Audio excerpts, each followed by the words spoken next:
Hello, my name is Warren Barlow. I'm a director of a company called Interop Limited. We provide training, exercising, debriefing. We've got an investigative arm. We can write policy, process, procedures, lots of things. How can we do this?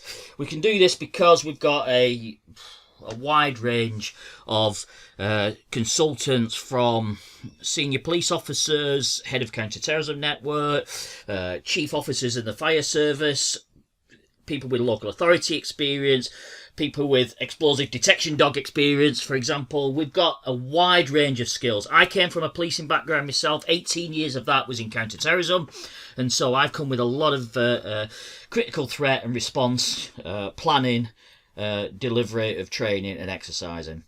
On the 29th of March this year, the government outlined that SCGs, Strategic Coordinating Groups, are managing or coordinating the multi-agency response to COVID-19. Okay. The issue we have is the knowledge, understanding and skills of people of what a SCG is, Strategic Coordinating Group, and what gold, silver and bronze structures are, is not great out there. Okay, so we've provided this as a briefing document to assist you have some understanding with it. It's not the full package, it's not a full training package. We're putting it out there as a support structure for you to help you to do your job better. That's what it's about, okay? So hopefully you'll take it for what it is. It's a briefing tool to support you to do your job better. So why are we doing this? Like it says there, it's to enable all role holders to deliver the very best response to an ongoing incident. Okay, that's why we're doing it, and it means all role holders. Whatever job you do, whatever industry you're in, if you're part and parcel of this response, whether it could be voluntary, whether it could be paid, whatever it is, yeah, we're here to help you. That's what this is for. So please take it as it's meant to be, as a supporting document, a briefing document to help you do your job better. So how are we going to do it? Okay, we're going to touch on these 5 agenda items: role and structure, command, control and coordination, logging, situational awareness and how you manage your information, and effective decision making. Okay, they're the 5 topics I'm going to cover with you. Yeah, and hopefully it's a handrail. You can pause this video at any time, go back, have a look at it, read the slides, whatever, and it's a supportive handrail that'll help you. It won't have all the answers. Can't tell you how to do your job because you're the experts in the field, and we really want to help you, okay? But hopefully it's a handrail that will support you. So let's go through a few of the roles, okay? So the first one, gold. Gold is the strategic. It's usually your chief executive. In policing terms, it'd be a chief constable, maybe a chief superintendent, assistant chief constable, whatever, depending on the level of the event and the response. But generally, it's your real senior managers in your organisations, okay? And they should set the overarching strategy. So what is the overarching strategy in this, for example? Save lives, protect the NHS, okay? That's, they're 2 key fundamentals. That's what the strategic level should be looking at. In addition, looking at supporting and linking into government mechanisms, the silver, which we'll talk about in a minute, and other supporting structures such as like the media, policies, etc., etc. They're the type of things that gold should be looking at, okay? But in essence, they're responsible for setting the strategy.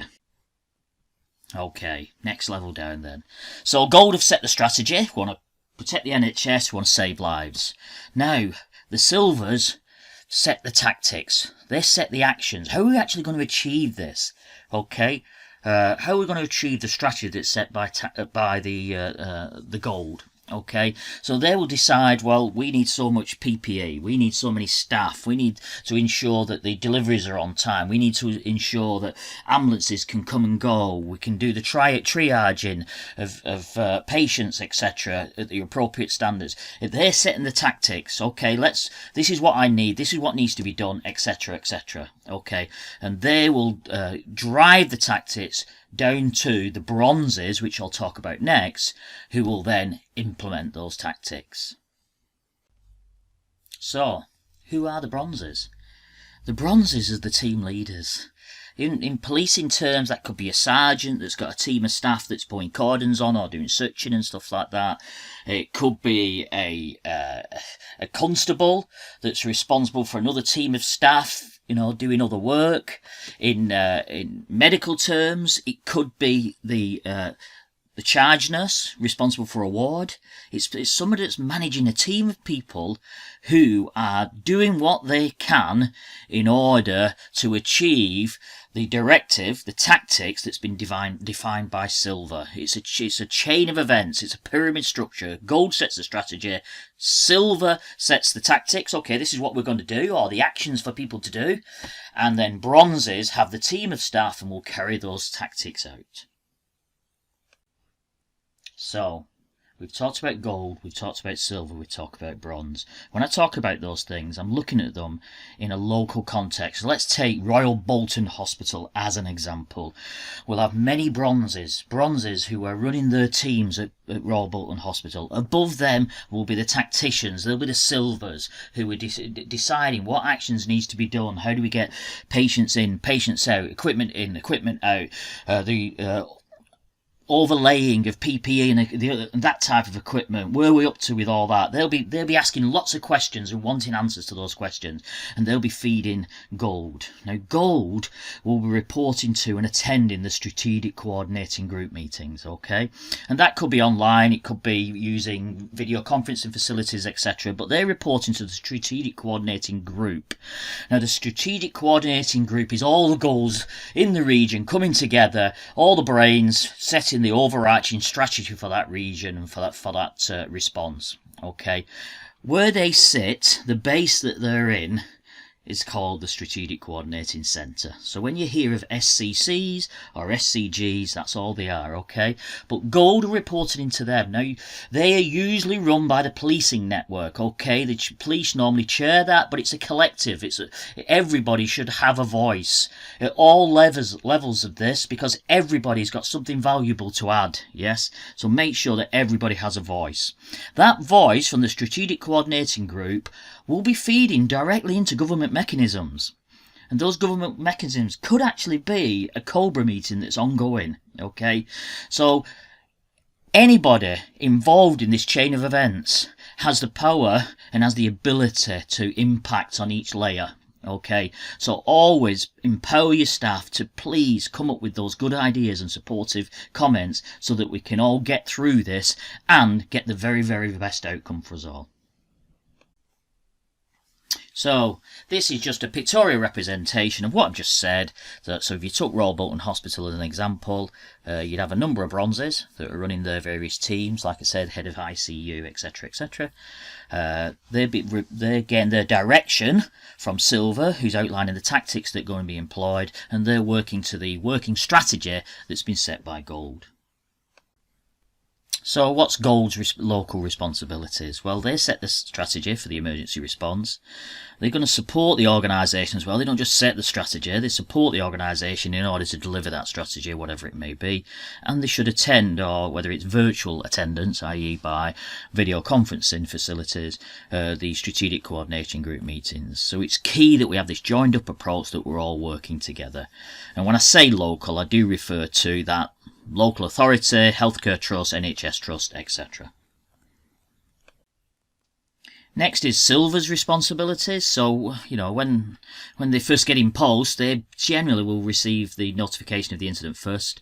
They'll inform gold, they'll probably inform the bronzes that they need to start doing certain things, and they'll activate that local response. But as this is an ongoing incident, they've got to liaise regularly with their gold, set that tactical plan that they're going to implement, but that tactical plan doesn't fall on them. They should get sign off by their gold that they're happy with that tactical plan. So you get top level support while you're doing it. Okay, and also if you're running a major incident, you may want to set up a local silver control in order to manage that incident, and you've got to decide where that silver control will sit. Where does it best sit, okay, to benefit there?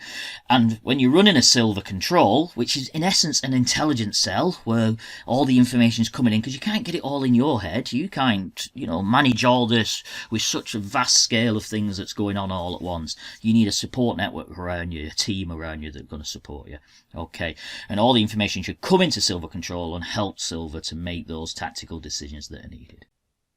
Next, we're moving to bronze, local bronze responsibilities. So this is like I said, the team leaders, the ones that are running the actual frontline assets in order to do that. And that could be somebody that's working in stores and making sure that all the stores are being stocked up and that anything that needs ordering gets ordered. It could be head of a ward. But whoever's running a team, it's key that they have that joined up approach, that they're linking with Silver or Silver Control. Make sure they're getting that direction. They're giving that the regular updates. Get an IT solution going so that you can all support each other, so that you can get real critical information quickly to where it needs to be. So but bronze responsibilities as outlined on that slide, and it's just you, the experts, doing your job to your best of your ability. This is just a slide that I've put in that just as an example slide really for you to consider. If you're setting up a tactics, you're at Silver level and you're doing your tactics, it's some of the considerations around, what resources do you need?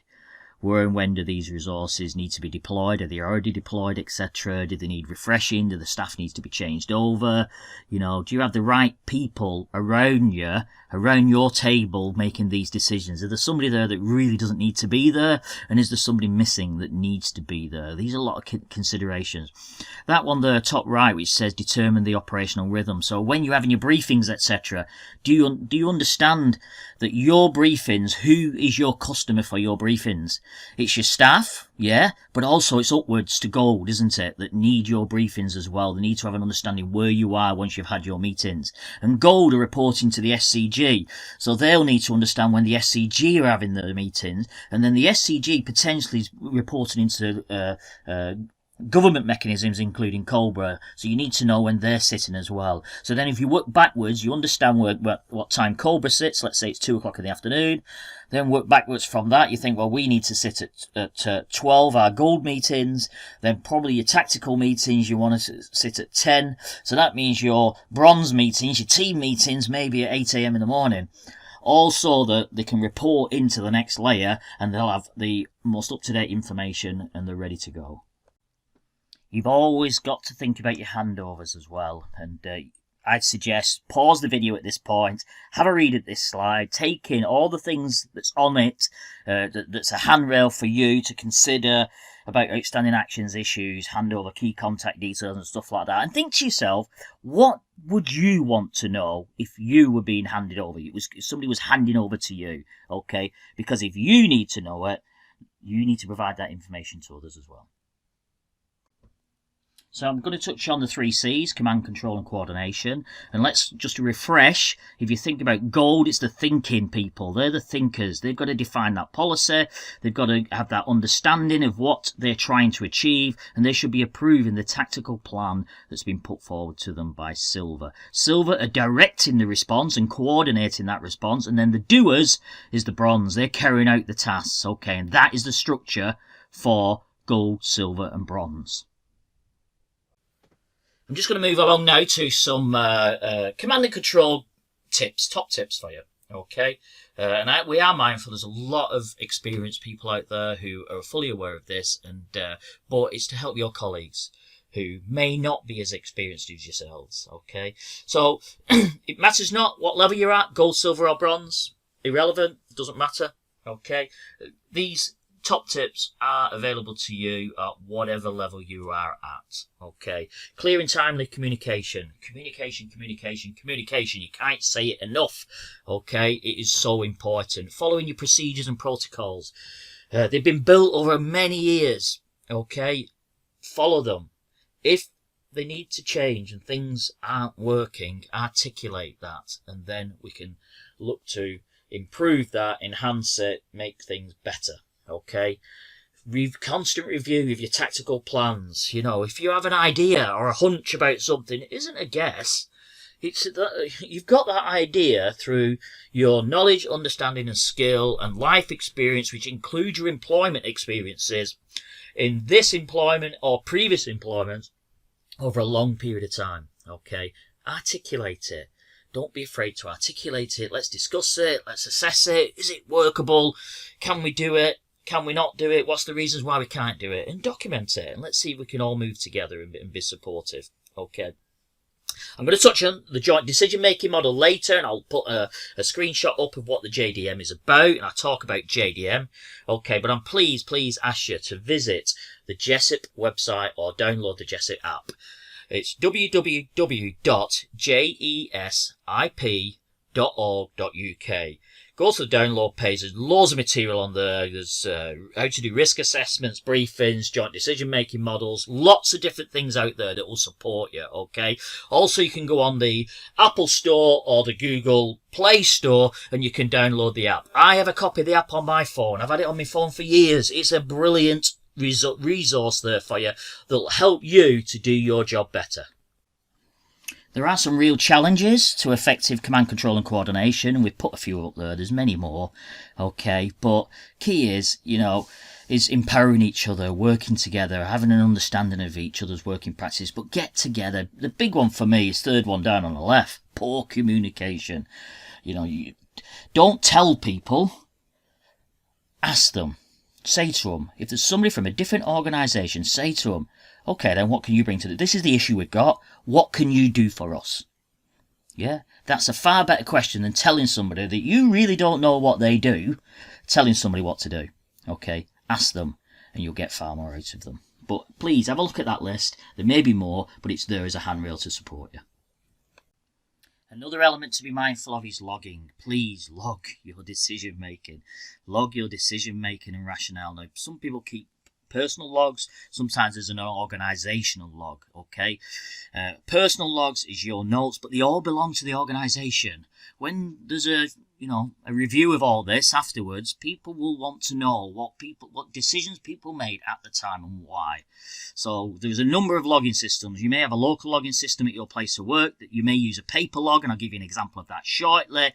You may use an electronic Word or Excel document, or there's bespoke systems. Badger Software, if you search for Badger Software in Clio, they have a great system which police, fire, some ambulance services, etc. Other major companies use it.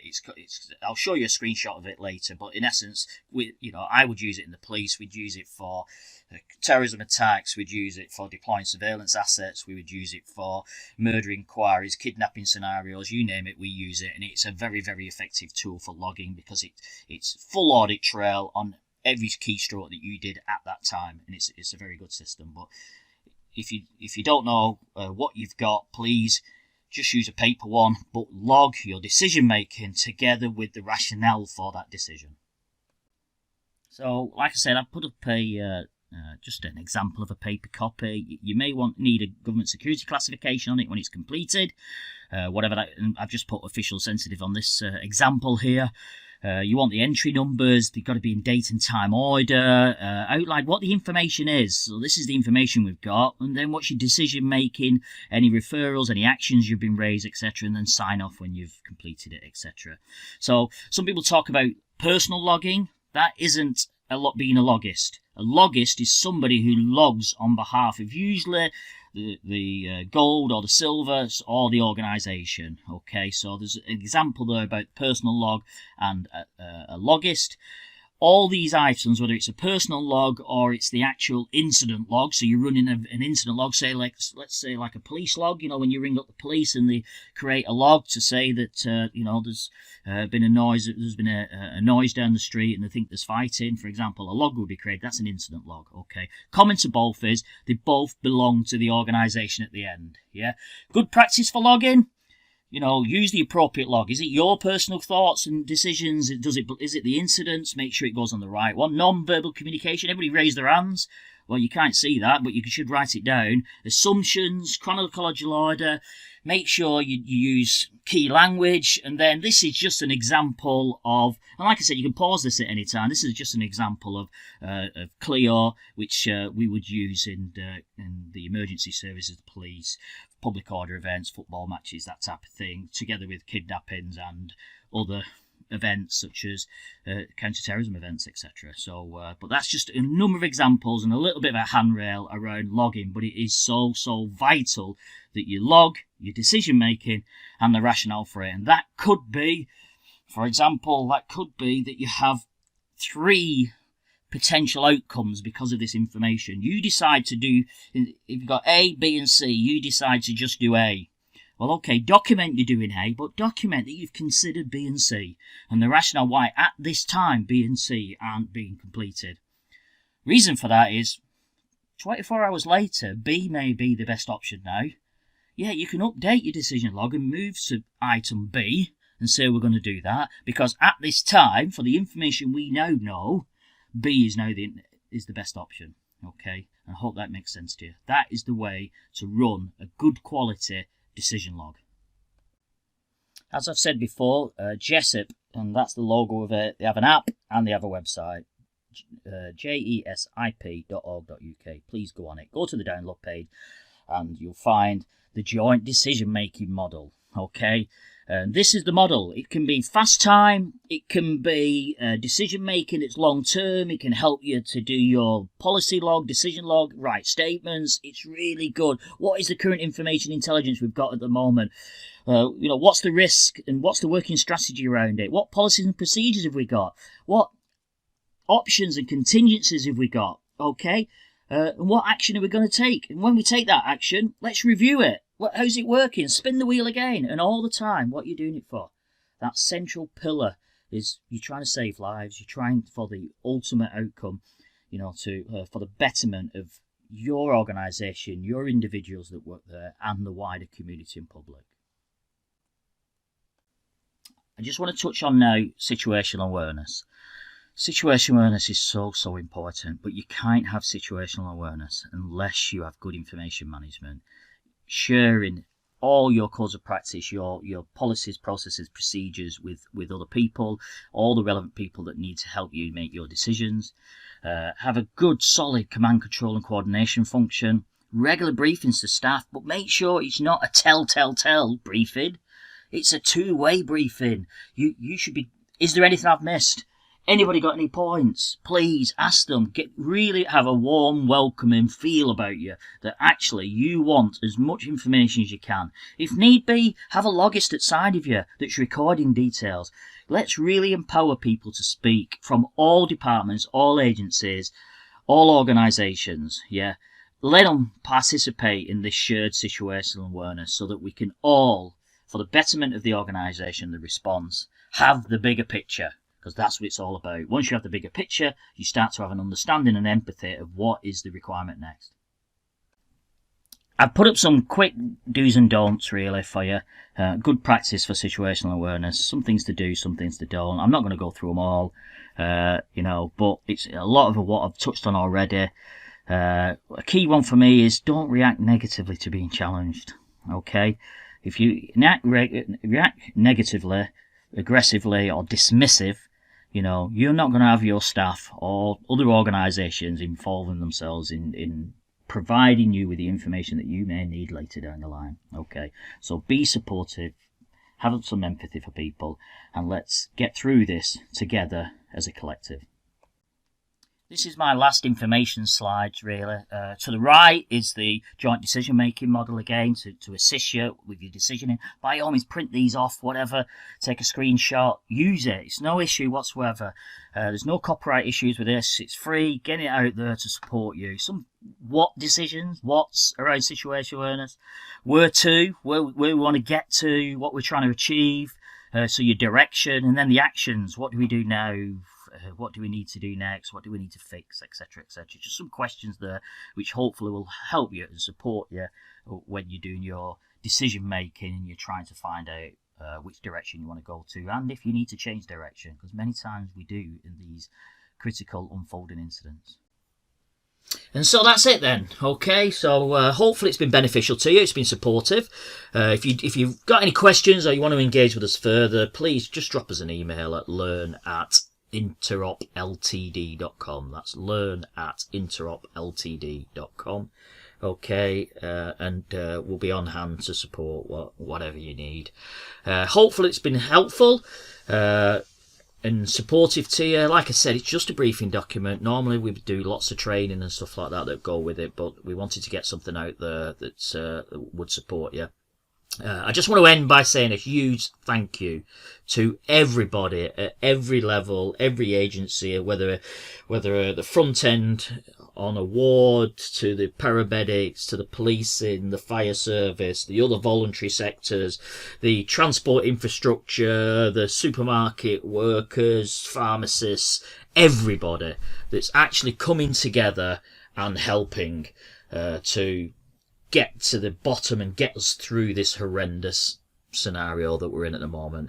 And finally, to the public who are really supporting the government's advice to stay in, protect the NHS and save lives.